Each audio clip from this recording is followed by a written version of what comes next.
continuer de danser. Ambulante, gira de documentales 2018. 13ª edición.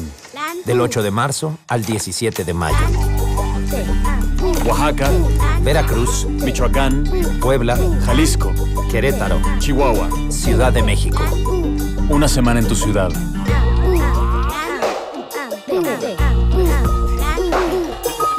Proyecciones. Es la segunda ocasión que visitamos el estado. Estuvimos también el año pasado en Chihuahua y aquí en Juárez, obviamente, y esta vez vamos a Madera también, así que sí es nuestro segundo año por acá y pues estamos felices de estar de regreso y construyendo el público. Espero podamos regresar muchos años más. Sí anexamos más sedes, anexamos también un proyecto transmedia que traemos especial para Ciudad Juárez.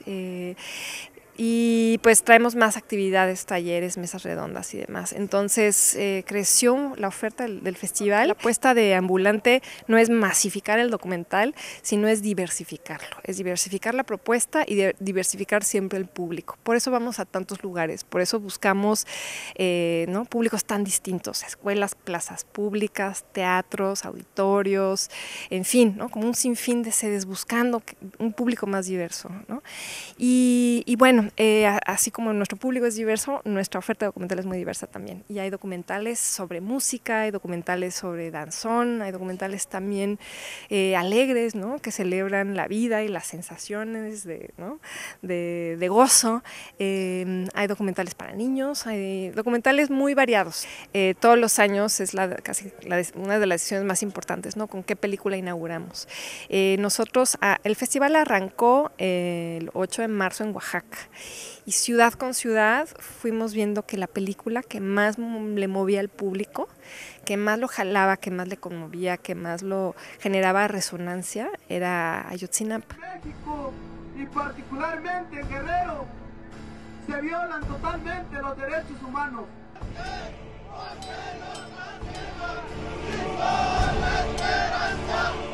Yo creo que hay una sed y una necesidad después de tantas evasiones, ¿no? donde no, tenía que haber sido un caso de debido proceso ejemplar en América Latina y fue todo lo contrario y no entendemos por qué.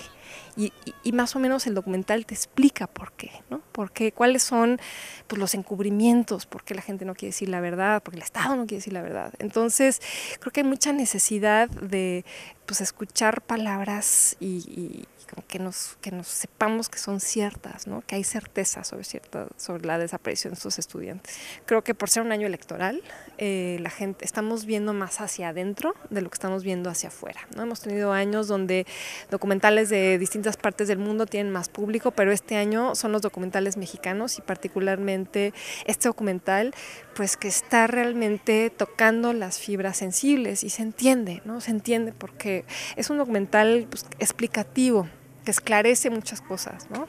Creo que queremos verdad, queremos justicia, son los reclamos como que tenemos a flor de piel, que están así articulándose con urgencia, ¿no? Entonces, esas son las razones por las que escogimos Ayotzinapa. También queremos buscar la manera en la que las proyecciones de Ambulante no solo muestren documentales políticos, sino que puedan ser más políticamente relevantes, ¿no? Entonces, la proyectamos. Y hacemos un llamado también pues, a seguir teniendo presentes a los 43 que siguen desaparecidos y también seguir con la conciencia de que las luchas ciudadanas son fundamentales para todos los casos de los desaparecidos en México, que son muchísimos. Esas movilizaciones creo que sirven, creo que la presión de la ciudadanía es fundamental. Si hemos visto cambios con la Ley de Seguridad Interior, vimos que la presión de la ciudadanía sí funcionó, ¿no? con los legisladores, para que pusieran freno a esa ley tan terrible, ¿no? que nos mantiene en un estado de guerra. Entonces, pues, los invito a todos a que veamos este documental con la conciencia de seguir luchando por nuestros desaparecidos. Muchas gracias. Aquí queremos estar, porque la verdad es que el apoyo del equipo, el apoyo de los voluntarios, que están todos aquí, el apoyo de las distintas sedes, pues es maravilloso, la verdad.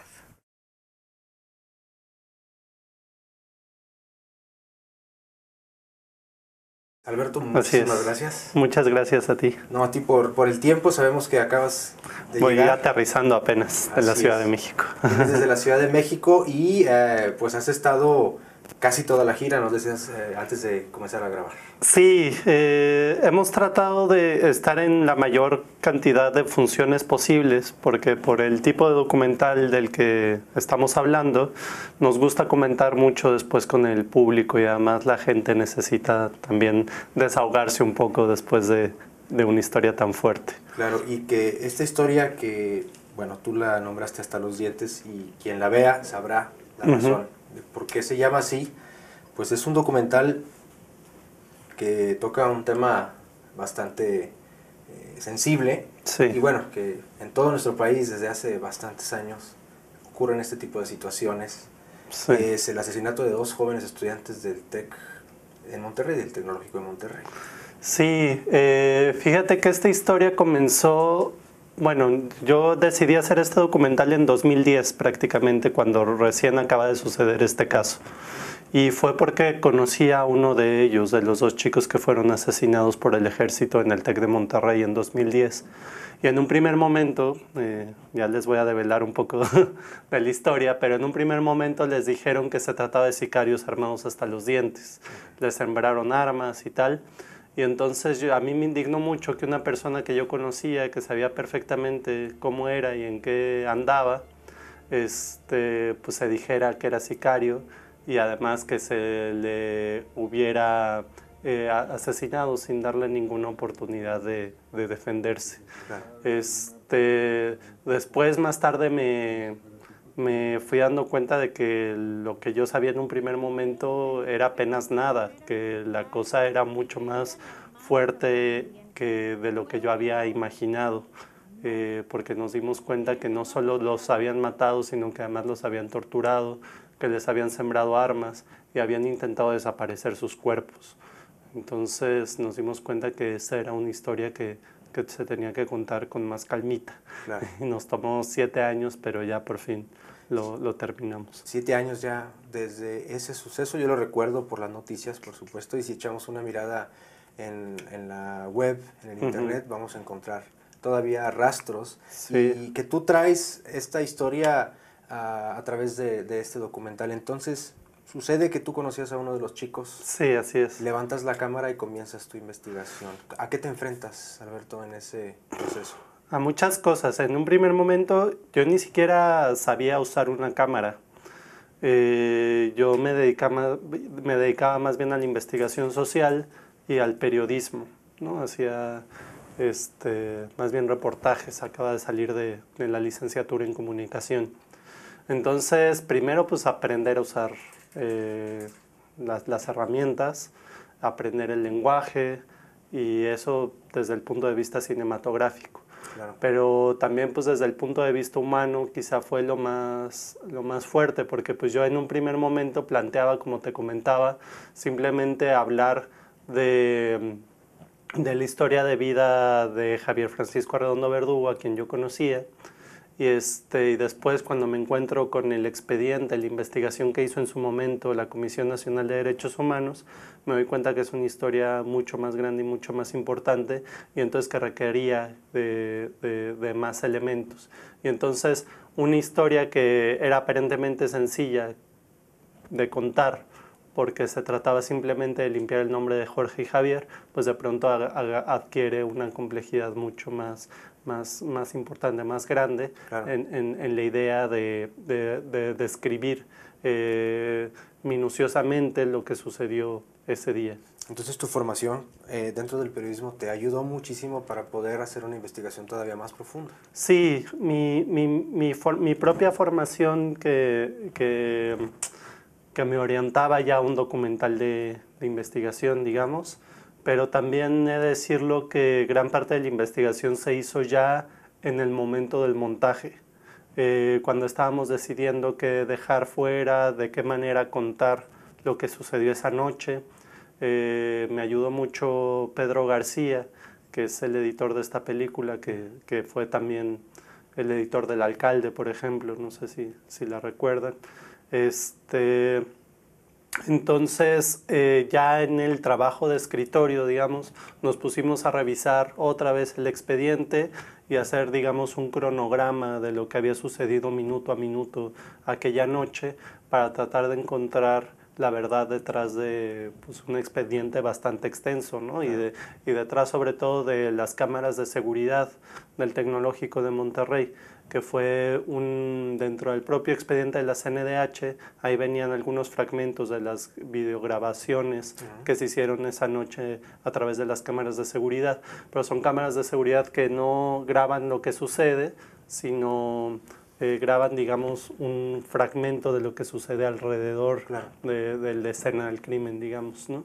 Entonces es un poco reconstruir el fuera de campo, el fuera de cámara de esa cámara que estaba ahí en ese momento grabando. ¿Te planteaste una estética propiamente cinematográfica cuando comienzas a hacer el trabajo ya de cámara?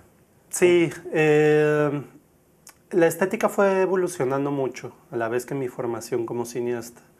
Digamos, la primera versión de la película, las primeras entrevistas, estaban mucho más interesadas por registrar bien los testimonios, por, digamos, no tenía, digamos, una pulsión demasiado estética o esteta del producto que quería hacer. Correcto. Fue después que fuimos aprendiendo un poco más del lenguaje cinematográfico, que le empecé a meter, digamos, otros factores, a interesarme mucho más por la fotografía, por la imagen, por el poder creativo, digamos, de la imagen y del sonido. Y supongo que también en el proceso de montaje, ¿no? Te da también pie a que puedas explorar todas estas cuestiones. Posibilidades. Sí, claro, gran parte del trabajo formal narrativo de la película se dio en el proceso de montaje porque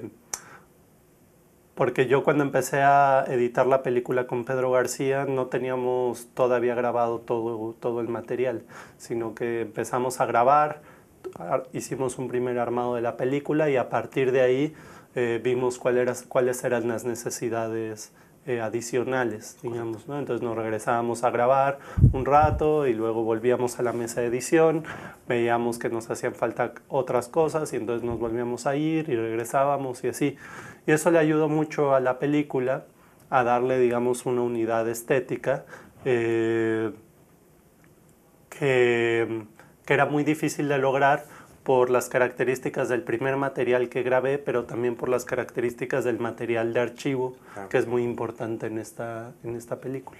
Ahora, eso en la parte del material, propiamente en la cuestión técnica, en la cuestión estética, pero sabemos por el tráiler y por algunas entrevistas que observamos, pues están, por supuesto, los testimonios de los padres. Así es. Chicos, ¿cómo es acercarte con una cámara y pedirles a ellos que hablen y que se expresen de una manera todavía más profunda de su hijo, de sus hijos, ¿no? Y sobre todo recordar esos momentos? Sí, el primer acercamiento, aunque fue fácil, digamos, convencer a las familias de participar en el proyecto porque nuestro interés era compartido, el interés por limpiar el nombre de Jorge y Javier, sí fue complicado de pronto ganarme la confianza de los familiares y sobre todo era muy desgastante para nosotros como crew, como equipo, el hacer las entrevistas con ellos, porque son momentos muy tensos y donde también tienes tú como realizador mucha responsabilidad, porque les estás haciendo revivir cosas que no necesariamente ellos querían revivir en ese momento, y aunque están confiados y creen en el proyecto, creen en la necesidad de la película, pues simplemente nuestra presencia ya les evoca momentos muy malos de su vida, ¿no? Muy dolorosos de su vida. Entonces, sí, efectivamente era muy complicado lidiar con eso en términos humanos, más que de realización, en términos humanos, de saber que cada vez que nosotros íbamos ahí les estábamos reviviendo todo ese dolor, todo lo que vivieron, todo lo que sufrieron, porque además fue un momento muy largo de agonía entre que saben que que sus hijos desaparecen y entre que encuentran finalmente los cuerpos, claro. ¿no? Que es la responsabilidad de un director de documentales contrario a un director de ficción. El Claro. de ficción toma el guión y lo puede repetir cuantas veces quiera. En el caso del director de documentales, bueno, esta responsabilidad de quien tiene frente a su cámara, pues va a tener que llegar a este punto, ¿no? De tocar estas fibras más sensibles. Claro, sí, sí, incluso hubo entrevistas que tuvimos que repetir varias veces, ¿no? Y entonces era platicar con los familiares, decirles, perdón, tuvimos tal o cual problema, ¿no? Y tenemos que repetir esta entrevista, pero era sobre todo platicar mucho con ellos. Hay que entender sobre todo en el documental que en la ficción pues la vida de los personajes se acaba cuando se acaba la película, Por ¿no? supuesto. En el documental su vida sigue y lo que aparezca en la pantalla va a tener incidencia directa en el continuar de sus vidas, ¿no? En lo que venga después. Entonces hay que ser muy responsables con eso. Claro. Y sobre todo lograr que ellos se sientan identificados y que les guste la película, que sientan que la película es suya, que contribuya también en su búsqueda por la verdad y la justicia. Pero por supuesto que hay ciudades en donde yo me pongo más nervioso, y Juárez es una de esas, porque mucho de lo que esta película retrata no fue película para muchos ciudadanos de esta región. Entonces se siente un compromiso complejo. Es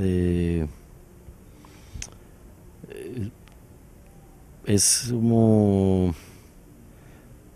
A veces es una confirmación de que vale la pena seguirlo haciendo, y que cuando se tienen estos acercamientos, aunque sean pequeños o breves, pues hablando por ejemplo con los colectivos o hablando con la sociedad organizada, pues sí hace sentir que vale la pena, que abona, por lo menos en la discusión, una película como esta en una ciudad como Juárez. Que entre más muertos, más chavos, tengo tantos muertos atrás de mí.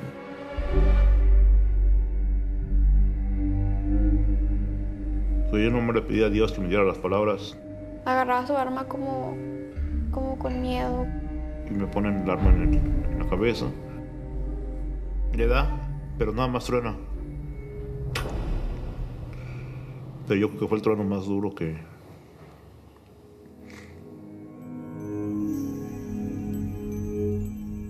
Sí, realmente sí quería mi vida. Es lo que más temía, que me la fueran a quitar. Pues espero que por lo pronto sean un poco más empáticos y que se promuevan leyes más humanistas, que desde donde se convoca tienen una posición humanista, en mi opinión, porque es cuando uno se da cuenta que no necesariamente todos los legisladores son muy buenos para nada, y que los necesitamos, y que lo que necesitamos es vincularnos con ellos. Y esa parte es el error que como sociedad hemos cometido, ¿no? Entonces, pues es una manera de ayudar a que se legisle mejor, o a que se discutan las leyes. No siempre se logra, ¿no? Pero, pues, bueno, a mí me vino la invitación y son oportunidades que uno no debe desaprovechar. Lo mismo cuando a través de Ambulante, Diego Luna, Gael García Bernal me invitaron a proyectar afuera del Senado, que en esa época sí no se asomó ni uno, para cuestionar la aprobación de la Ley de Seguridad Interior. Al principio, aquí tenemos a Abelardo González, el director del documental. Quizás les pedimos a todos que se acerquen un poquito hacia abajo para que podamos tener un espacio de interlocución igual un poco más íntimo. Gracias. Sí, vine a dar un taller sobre narrativa en documental. Veo, como lo veo en muchas ciudades, que hay una necesidad fuerte de formación, que el cine es algo que se tiene que enseñar también, que sí se aprende haciendo, pero también se aprende discutiendo, y que pues aquí hay un montón de posibilidades para para traer temas que abonen a las discusiones nacionales. Lo que hace falta es pericia y oficio, y eso es algo que se enseña y se aprende. Entonces, todo lo que tenga que ver con formación para mí es muy importante. Vamos a ver cómo nos va con la gente que va al centro comercial a consumir. Yo espero que bien, pero pues ese es un albur del mercado, ¿no? Por lo pronto, de lo que se depende es de que de la película se hable y que la gente, si se acerca no porque siente importante discutir esto, se acerque porque escuchó que alguien le habló de ella. Vamos a ver si nos da el tiempo para que eso suceda. Puedo pensar en esas personas como mis iguales, en esas condiciones, en esos momentos. Y sin embargo, seguimos siendo de la misma especie.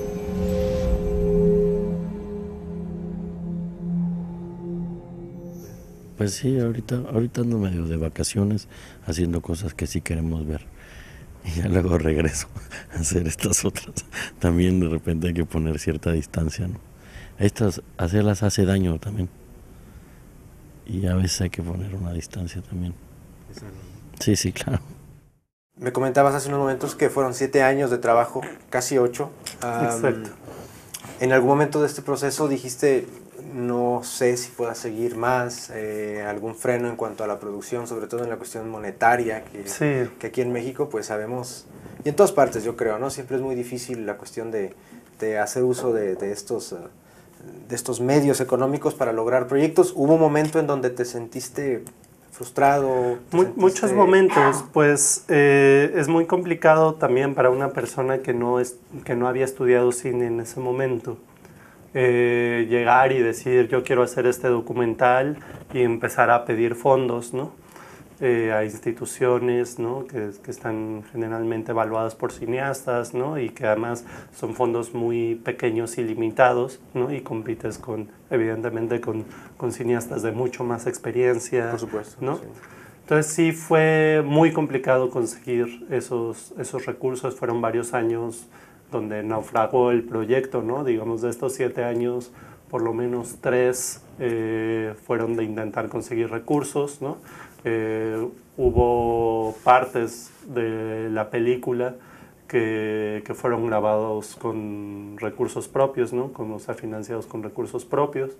Entonces sí fue definitivamente muy complicado conseguir esos recursos, pero bueno, el proyecto fue madurando, yo fui madurando también como artista, como creador, y también siento que hubo una sensibilización del sector cinematográfico a estos temas y estas problemáticas, sobre todo a partir del caso Ayotzinapa. Claro.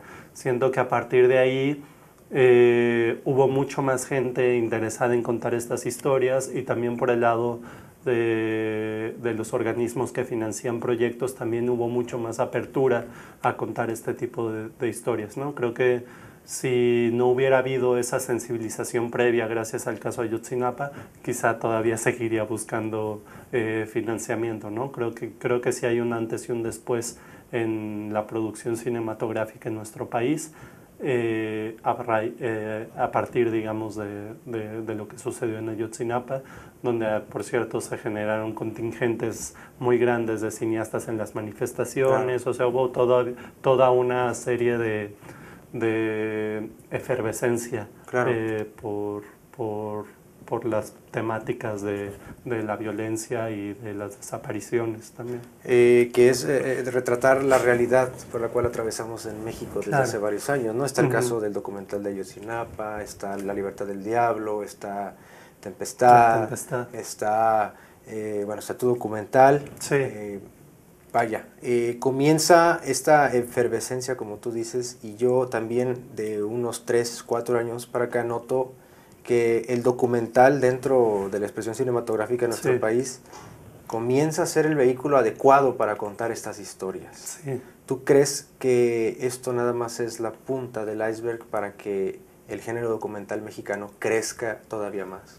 Yo creo que está empezando a crecer, pero sí creo que hoy por hoy el género documental ha ocupado un lugar central en la producción cinematográfica mexicana. O sea, creo que digamos, incluso si lo queremos medir en términos de reconocimientos internacionales y tal, pues tenemos justo La Libertad del Diablo, La Tempestad, ¿no? Una serie de documentales que han obtenido muchos reconocimientos internacionales, y sí creo que cada vez más el documental va a ir creciendo y va a ir ocupando un lugar fundamental. Creo que vivimos en una realidad tan terrible en este país que de pronto se hace innecesario ficcionarlo, y porque cualquier ficcionalización de esta realidad se va a quedar corta frente a la gravedad de los problemas que enfrentamos, ¿no? Recién voy llegando a Ciudad Juárez hace una hora, claro, y el taxista que me trajo del aeropuerto le venía contando yo de a qué venía, de mi documental y tal, y me dijo así en una plática que tuvimos de 20 minutos que él también había perdido a su hermano, que lo habían ejecutado y que tampoco se sabía quién había sido, que no podían, o sea, que la justicia tampoco había llegado en ese caso, ¿no?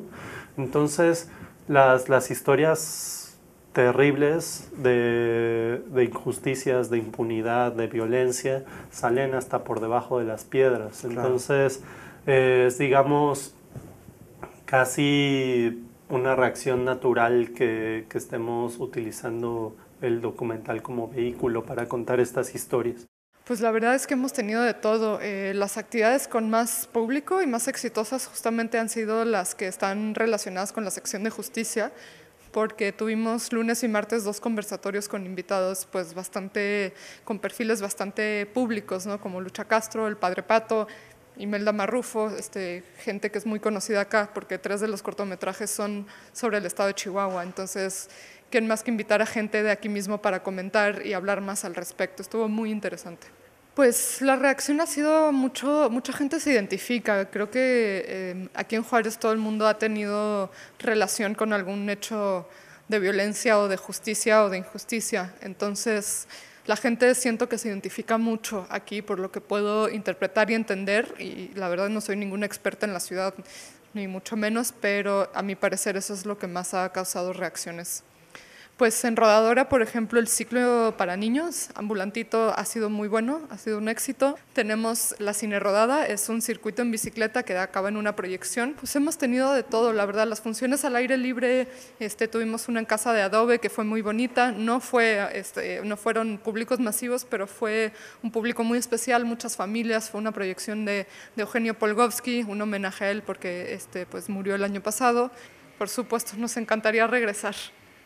Gracias a ustedes. ¿En algún estado, en alguna ciudad de esta gira te tocó observar que tu documental llegara en lo más profundo de alguno de los asistentes? Seguramente, y por supuesto, sí, por la temática, pues todos siempre guardamos silencio después de ver un material de este tipo, ¿no? Porque nos pone a reflexionar, sí, y nos sitúa en nuestra realidad. Pero algo que tú hayas notado estando tú presente en una de estas ciudades, en una de estas proyecciones. Pues en casi todos ha generado, desgraciadamente la problemática de la violencia es tan generalizada en el país que creo que en casi todos los estados las personas se han sentido muy identificadas con esta problemática. Me llamó mucho la atención, por ejemplo, en Jalapa, donde hubo muchos casos de estudiantes que sufrieron la represión, la persecución, de periodistas que fueron asesinados, ese tipo de cosas. Creo que ahí fue uno de los lugares donde más sentí ese dolor, esa identificación con el dolor de las familias de Jorge y Javier. En Morelia, por ejemplo, que también le tocó vivir muy fuerte la problemática de la violencia, y en Michoacán llegaron también un grupo de víctimas, de familiares de desaparecidos, de personas desaparecidas, que se sumaron al dolor de Jorge y Javier, de las familias de Jorge y Javier, y las familias de Jorge y Javier se solidarizaron también con su dolor. Entonces también fueron unas funciones muy emotivas. Siempre dije que este era mi último documental sobre este tipo de problemáticas, pero creo que no va a ser posible que me retire y que me jubile de estos temas.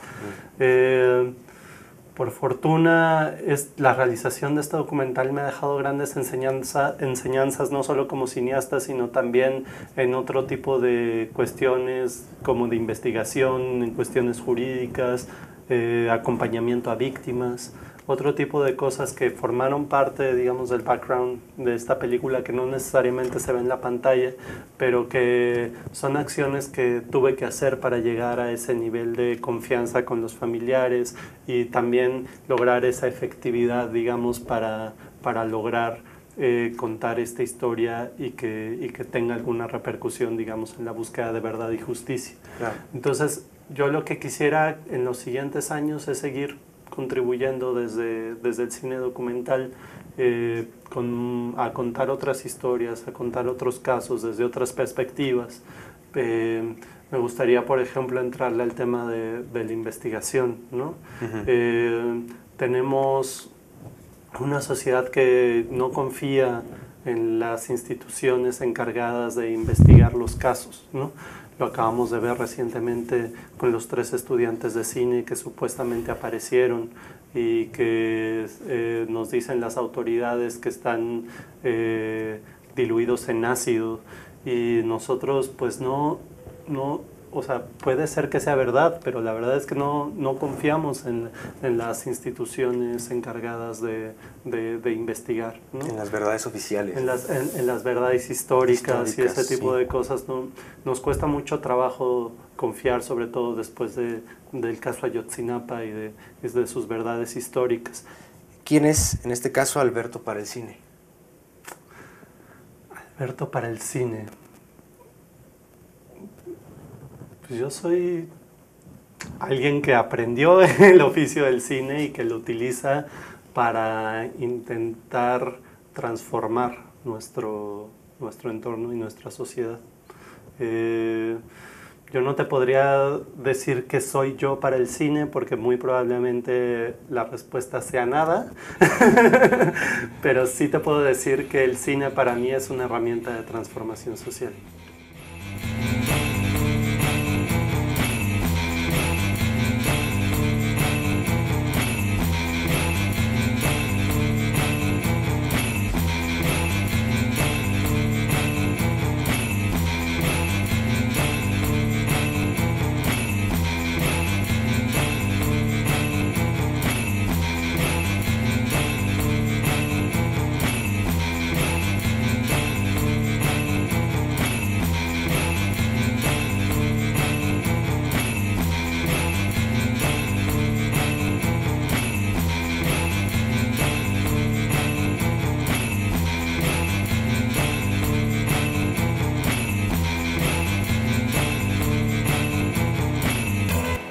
Continuez de danser.